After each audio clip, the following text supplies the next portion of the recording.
जमाल एहसानी को मैंने कुछ वक्त पहले पढ़ना शुरू किया। पाकिस्तान के मुमताज शायर थे और उनके कलाम में जिद्दत या नयापन बहुत पाया जाता है। मज़ामीन का मज़ा तो होता ही है, साथ ही साथ पेशकश भी बेहतरीन होती है। देखिए उन्होंने एक बहुत ही रिस्ट्रिक्टेड रदीफ के साथ क्या कमाल किया है इस गज़ल में। पेश है जमाल एहसानी का कलाम।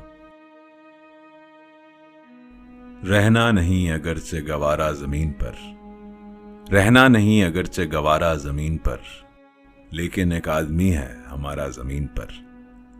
तुरफा के रस में गिरिया ओ जारी भी उठ गई, मुश्किल तो पहले ही था गुजारा जमीन पर।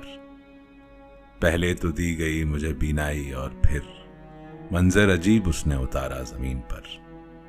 भटके हुओं को राह दिखाने को कम नहीं, टूटे हुए दिए का किनारा जमीन पर। उसकी नजर बदलने से पहले की बात है, उसकी नजर बदलने से पहले की बात है। मैं आसमान पर था सितारा जमीन पर। बाकी तो जो भी कुछ है इजाफी है सब यहां, एक आंख है और एक नजारा जमीन पर।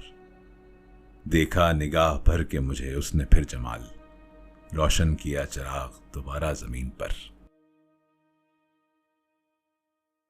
उम्मीद है आपको उर्दूदान पॉडकास्ट में मजा आ रहा है, या ये कहूं सुकून मिल रहा है। सब्सक्राइब जरूर कीजिएगा और अपने कीमती मशवरे जरूर दीजिएगा। The address is www.urdudan.in। या अगर आप इंस्टाग्राम पे हैं तो द हैंडल इज @urdudan।